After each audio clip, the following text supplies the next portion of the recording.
Bonjour et bienvenue sur cet épisode de Shakti Ways. C'est le premier épisode que j'enregistre pour mettre sur YouTube en solo. Du coup, j'essaye de me mettre dans l'ambiance. Donc, si vous avez envie d'aller le regarder, vous trouverez le lien dans la bio. Et aujourd'hui, j'ai envie de vous parler d'un sujet qui touche énormément de monde et qui est issu d'une conversation que j'ai eue avec une femme magnifique qui m'a contactée pour un accompagnement individuel. Et dans le cadre de ces accompagnements individuels, donc je demande vraiment aux gens de m'expliquer où elles en sont, dans leur couple, dans leur relation avec leur corps et quel est leur besoin. On va vraiment connecter avec leurs désirs profonds. Et dans cette conversation, cette femme est venue me raconter son histoire et son histoire de couple. Et elle m'a parlé de cette sensation de déconnexion, donc là je vais y revenir après. Et en fait, elle était vraiment dans un espace où elle s'auto-flagellait en fait, de pas réussir à avoir la relation de couple qu'elle aimerait avoir et qu'elle pensait pouvoir avoir. Et en fait, j'en suis arrivée à lui dire, mais en fait, c'est normal que tu ne puisses pas avoir cette relation de couple, et ça n'a rien à voir avec toi. C'est parce qu'on nous ment. Alors du coup, elle est partie d'un grand éclat de rire, et elle me dit, mais comment ça, on nous ment? Et en fait, c'est vraiment de ça que j'ai envie de vous parler aujourd'hui. Arrêtez de vous flageller parce que vous n'avez pas la relation que vous pensez devoir avoir ou mériter, tout simplement parce que c'est normal que vous en soyez là, parce qu'on nous ment, en fait. On nous ment dans le sens où, dans la relation comme dans la maternité, en fait, on nous vend ces trucs comme étant la plus belle chose qui peut vous arriver. Ça va changer vos vies pour le meilleur, c'est merveilleux, c'est magnifique. Et je ne vous apprends pas, si vous avez des enfants, que quand on a des enfants, souvent, alors oui, il y a ce côté merveilleux, magnifique et tellement nourrissant, mais c'est extrêmement dur. Et ça demande énormément d'efforts d'être mère ou d'être père, d'être parent. Ça vient transformer vos vies et ça va vous demander de l'implication si vous voulez construire la relation avec vos enfants et votre vie de famille telle que vous en rêvez. Et ben dans la relation, c'est la même chose. On vous vend que ça comme quelque chose de naturel. Genre un homme, une femme, deux hommes se rencontrent et ils s'aiment et c'est l'alchimie. Et si ils sont faits l'un pour l'autre, d'où le sentiment de culpabilité, s'ils sont faits l'un pour l'autre, ça va durer toute leur vie et ils s'aimeront profondément et nanana, ils seront capables de dépasser toutes les limites. Et ça, c'est mignon, mais c'est un conte de fées. Et, et vous avez l'autre narratif social autour de la relation qui est, oui, non, mais de toute façon, la chimie, l'attirance sexuelle, ça dure 2 ans. Après, c'est normal de plus en avoir. Et puis après, bah, c'est de la collaboration et du partenariat. Et du coup, c'est de les relations matures. Voilà. Sous-entendu, libérer des contingences de l'émotionnalité et du désir. Sauf qu'en fait, dans ces relations matures, toutes les femmes que je vois arriver vers moi sont extrêmement frustrées. Et je pense réellement que les hommes le sont aussi à plein de niveaux. Pourquoi on en est là? Comme j'ai dit à ma cliente, en fait, il faut bien comprendre que la maternité, comme une relation de couple, ça demande du temps et de l'investissement. Croire que ça va venir naturellement et spontanément dans notre quotidien et qu'on va pouvoir créer cette relation où on se sent connecté, où on se sent relié, où on se sent nourri, où il y a du jeu, où il y a du plaisir, c'est se mentir à soi-même parce qu'en fait, on n'a rien si on met pas de l'investissement et de l'effort. D'autant plus dans ces espaces de la relation qui sont extrêmement colonisés par nos expériences de vie et par les narratifs sociaux. Donc il y a beaucoup d'injonctions,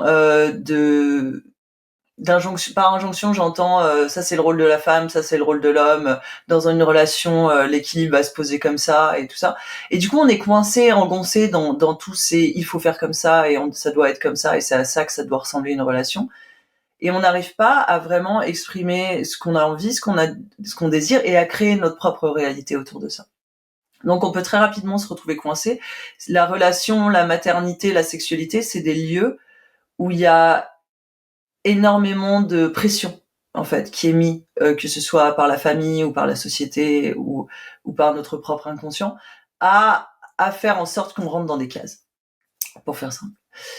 Sauf que pour être pleinement épanoui et que ce soit dans n'importe lequel de ces espaces, il faut sortir des cases. Et il faut vraiment venir intérieurement décoloniser tout ce que inconsciemment on a accepté comme vrai, parce que les modèles qu'on a eus devant les yeux étaient comme ça, parce que moi, à titre personnel, mes parents ne s'entendaient pas, il y avait beaucoup de conflits, euh, et, euh, et ils ont fini par se séparer. J'étais déjà assez grande et ça a mis très longtemps à arriver, trop longtemps. Et du coup, j'ai vraiment grandi avec cette notion de la relation, c'est chaotique et c'est le trauma. Et c'était au-delà de la conscience de ça qui m'a amené sur un chemin, c'était aussi la normalité de mon système nerveux. C'est-à-dire que si il y avait pas de conflit, il y avait pas de drama, en fait, mon système nerveux n'était pas confortable. Concrètement, la sécurité me mettait en stress intérieur. Alors, c'était pas conscient, mais c'était vraiment présent. Et quand j'ai mis le doigt là-dessus, et que j'ai évolué là-dessus, et que j'ai appris à apaiser mon système nerveux et à l'habituer euh, à la sécurité, au calme, à la connexion, on a vraiment passé un cap dans notre couple. Parce qu'en fait, je ne générais plus du drama en permanence pour permettre à mon système nerveux de se trouver en sécurité. C'est un peu loin du sujet, et je pense que j'y reviendrai dans un podcast. Dites-moi si ça vous intéresse que vraiment je plonge plus en profondeur dans ce détail, parce que pour moi, c'est important de bien comprendre que comment fonctionne notre système nerveux, d'apprendre à le connaître et d'être capable de le faire shifter et de le transformer. Et c'est tout à fait possible. Donc pour en revenir à cette thématique de la relation et de pourquoi on nous ment. Donc on se retrouve dans cette situation où en fait on est, à mon sens, un peu une génération pilote. C'est-à-dire que au même titre que la parentalité, même si la parentalité, je trouve, a pris plus d'avance là-dessus, il y a eu une déconstruction des normes sociales autour de la parentalité. Est-ce que ça veut dire d'être parent, la manière de poser l'autorité, la manière de poser le cadre, la manière d'être en relation avec nos enfants. Et je vous apprends rien, si vous avez été sur ce chemin avec vos enfants, c'est compliqué parce qu'on n'a pas vraiment d'exemple concret. On a des bouquins, on a des choses qui vont nous en parler, mais notre système nerveux, il ne fonctionne pas uniquement sur le mental et l'information. Il a besoin d'être le témoin de choses pour pouvoir vraiment les intégrer. Et du coup, on n'a pas concrètement ces exemples devant les yeux du type de parentalité ou du type de relation amoureuse, de partenariat qu'on souhaiterait avoir. Donc on le fantasme un peu, mais on n'a pas la mise en place concrète au jour par jour à quoi ça ressemble. Et du coup, on patauge dans ces espaces-là. Et quand on est une génération pilote comme la nôtre, eh ben on a beaucoup de boulot. Et c'est en ça que je dis que c'est un investissement de créer la relation qu'on désire, parce qu'il va vraiment falloir mettre l'intentionnalité et l'effort là-dedans. Alors, par effort, je veux pas dire qu'on va galérer et on va y passer des heures tous les jours, mais en fait, quand on se focus sur qu'est-ce que je peux faire pour faire en sorte que ma relation, elle s'épanouisse et je puisse arriver à ce que je désire réellement dans mon quotidien, parce que l'objectif, c'est pas de bosser sur la relation, l'objectif, c'est de créer la relation qu'on a envie de vivre et qui va être exponentielle derrière. Et du coup, mettre ce focus-là, ça veut dire concrètement poser des actes. Ça veut dire remettre en question notre manière d'agir. Ça veut dire s'observer et être capable de voir quand est-ce qu'on n'est pas aligné, quand est-ce qu'on est en réaction. Et pour ça, pour pouvoir voir tout ça, pour avoir cette conscience de soi dans la relation, ça implique de travailler avec soi. Moi, quand je travaille avec des femmes, on travaille pas nécessairement directement sur la relation et le lien, on travaille sur elles, vraiment, avec elles, pour leur permettre de connecter à leur corps, de connecter à leurs sensations, de cultiver leur plaisir, de cultiver leur désir à l'intérieur d'elles. Parce que là, en fait, on va prendre notre responsabilité par rapport à nous-mêmes, et ça permet d'alléger les dynamiques de pression dans le couple. Ça, je ferai un épisode de podcast complet dessus, parce c'est intéressant de comprendre comment ça fonctionne et comment, en fait, en essayant d'être dans la demande et le besoin, enfin en étant dans la demande et le besoin et l'attente et la frustration, on génère encore plus de demandes, de besoins, d'attente et de frustration. Mais c'est autre sujet. Donc vraiment, ça va demander d'aller faire ce travail pour soi. Et là, je parle concrètement d'aller voir ses croyances limitantes, d'aller explorer ses peurs, d'aller explorer ce qui constitue votre cadre de référence en termes de relations, et d'aller le déconstruire. En toute honnêteté, je pense pas que ce soit... On peut le faire seul, et ça risque d'être assez long. Et en fait, c'est des espaces quand on travaille avec les structures inconscientes de l'esprit, quand on travaille avec les émotions, on peut facilement en fait se perdre là-dedans. Et ça veut pas dire que vous y arriverez pas, ça veut dire que vous allez mettre beaucoup plus longtemps. Et du coup, c'est vraiment important de se faire accompagner, ne serait-ce que pour avoir quelqu'un qui va poser le cadre, qui va tenir l'espace pour vous et qui va vous permettre de vous détendre dans cette exploration. Parce que par exemple, l'exploration émotionnelle et la libération des traumas émotionnels par le corps et ce genre de choses, ça demande un espace de sécurité à l'intérieur. Ça demande cette sensation de sécurité dans le corps. Et si vous l'avez pas acquise dans l'enfance, si on vous a pas expliqué comment ça marchait, en fait, le recevoir de quelqu'un d'autre, c'est fondamental. Et quand bien même vous l'avez cultivé dans votre quotidien, moi, c'est quelque chose que je cultive dans mon corps depuis des années. Je sais, alors je peux tenir des espaces pour moi, je peux tenir des process pour moi, mais je sais que d'avoir quelqu'un qui va m'apporter ce regard extérieur, qui va avoir le regard sur mes angles morts, sur les choses que j'arrive pas à voir ou pas à comprendre, et qui va être capable de me montrer les choses quand j'ai besoin de les voir, ou de me mettre face à mes propres incohérences, ça va être un accélérateur hyper important de la transformation. Mais comme je vous dis, vous pouvez carrément commencer avec vous-même, et ça demande beaucoup de...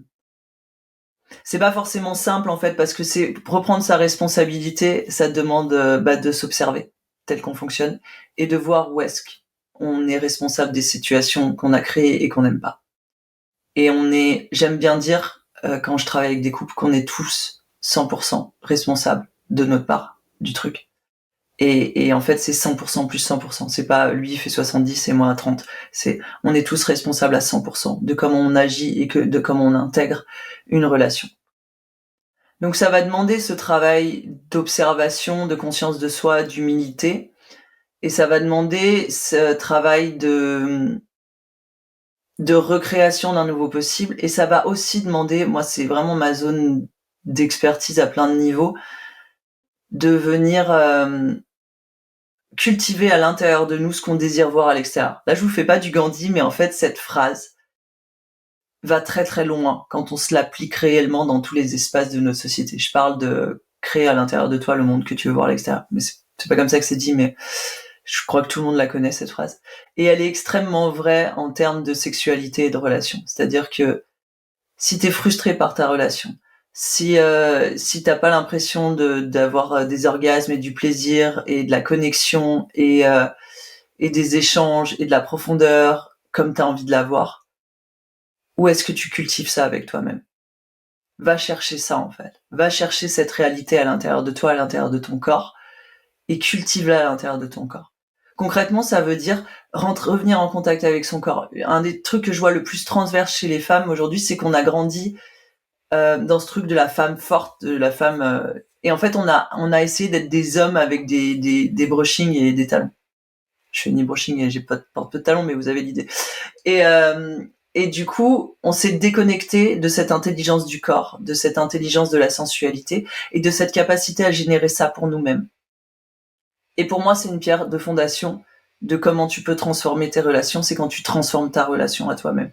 C'est en ça que je parle beaucoup de souveraineté et de responsabilité, parce qu'en fait, c'est une étape fondatrice de cette transformation.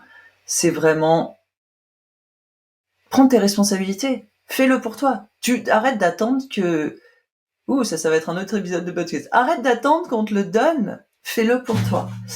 Et du coup, c'est comme ça que tu vas pouvoir créer cette réalité dans ton espace, dans ta vie et dans ton inconscient. Et là, je m'explique, c'est-à-dire que quand tu génères des orgasmes, quand tu génères du plaisir, quand tu rentres en contact avec ton corps et que tu cultives cette relation bienveillante et aimante et nourrissante avec ton corps, ça devient aussi une possibilité pour ton cerveau. Et du coup, tu peux après le dupliquer dans d'autres parts de ta vie. Et au-delà de ça, quand tu génères ça dans ton corps, quand tu t'apportes cet amour que tu attends tellement que l'autre vienne te donner, quand tu t'apportes cette reconnaissance que tu attends tellement que l'autre vienne te donner, tu vas rentrer dans la relation, tu vas rentrer en relation complètement différemment. Et cette différence va faire que ta relation va évoluer, va faire que l'autre va aussi se transformer. Parce que vous allez quitter un point de rencontre qui est un schéma répétitif que vous allez que si tu observes, tu vas voir, une manière de se rencontrer, une manière d'interagir. Et en fait, si toi tu bouges, l'autre va bouger aussi, de toute façon. Et ça sert à rien. Je vois beaucoup ça dans le milieu du développement personnel avec des femmes qui viennent me voir me dire oui, mais je travaille sur moi, mais mon compagnon il le fait pas. Et j'ai été comme ça pendant hyper longtemps. J'ai même failli quitter mon compagnon parce que j'estimais que vraiment il travaillait pas sur moi et que moi j'évoluais et moi j'avançais et que lui restait coincé en arrière. Et là il y a beaucoup d'ego spirituel, honnêtement, là-dedans. Et c'est intéressant de l'observer parce qu'il y a pas qu'une seule manière de faire des choses. Il y a pas qu'une seule manière de se transformer, et si tu te conçois comme créateur de réalité, tu peux pas renvoyer à l'autre la responsabilité de ce qui va pas dans ta vie.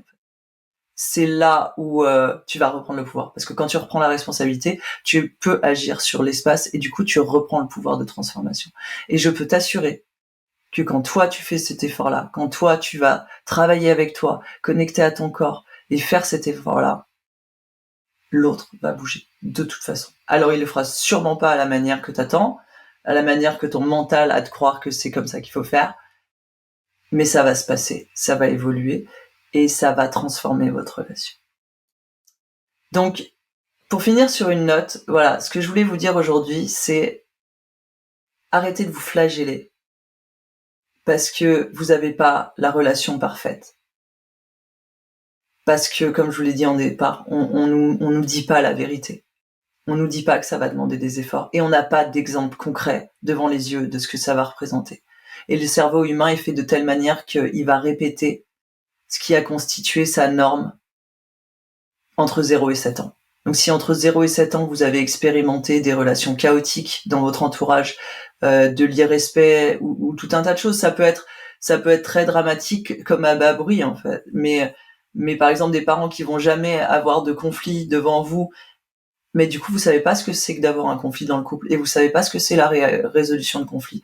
Et quand des parents sont ce que j'appelle des colocataires de la relation, vous le ressentez en tant qu'enfant. Vous savez qu'il n'y a pas cette profondeur. Et du coup, ça va être très compliqué de le recréer, de créer cette profondeur et cette relation et cette capacité à résoudre des conflits si vous n'en avez jamais eu l'exemple. Donc c'est vraiment un message pour aussi vous dire, soyez gentil avec vous-même. Donnez-vous de la grâce, en fait. Parce que c'est pas si simple. Et ce travail-là, c'est un travail de pionnier, de fondateur. Nos générations sont pionnières et fondatrices dans ces espaces de la relation consciente. C'est même si c'est pas un mot que j'affectionne parce qu'il est très galvaudé, et pour moi il est aussi beaucoup teinté d'ego spirituel, mais on est en train d'inventer une nouvelle manière d'être en relation, et le seul fait que vous posiez la question et que vous essayiez d'avancer dans cette direction et que vous soyez là à écouter cette vidéo, ça note déjà que vous faites partie des gens qui ont pris conscience qu'il y avait un autre possible, et c'est en prenant conscience qu'il y a un autre possible qu'on va changer les choses et qu'on va faire évoluer les choses pour notre génération, pour la suivante. Et qu'en fait, ces relations bienveillantes et nourrissantes et orgasmiques et tout ça vont devenir la norme petit à petit. Et c'est en faisant ce travail-là avec nous qu'on va créer cette nouvelle norme pour l'ensemble. Donc vraiment, au lieu de vous flageller parce que vous n'y êtes pas encore, faites-vous un câlin et dites-vous que waouh, vous avez déjà fait une sacrée part de chemin, et que c'est possible et que c'est concrètement possible. Parce que vous êtes déjà en chemin. Donc rendez-vous cet honneur et cette grâce, et soyez bienveillante avec vous-même. Arrêtez de vous flageller parce que c'est pas déjà là. Si vous voulez aller plus loin là-dedans, un de mes programmes fondateurs, c'est Indompté. Et pour moi, dans ce cadre-là, c'est une des choses que j'ai proposées à la cliente que j'ai eue au téléphone. Bon, pour finir, on va faire de l'individuel.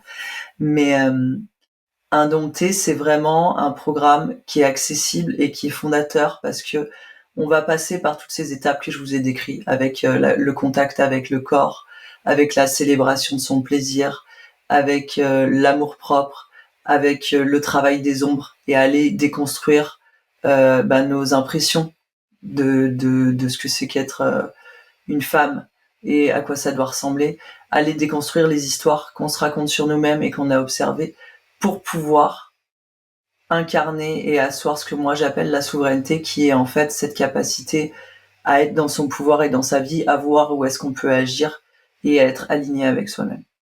Donc c'est vraiment un programme sur 5 semaines qui vient balayer tous ces espaces et qui permet en fait de sortir de ce truc de j'attends que l'autre me donne. Je suis dans une position de entre guillemets victime.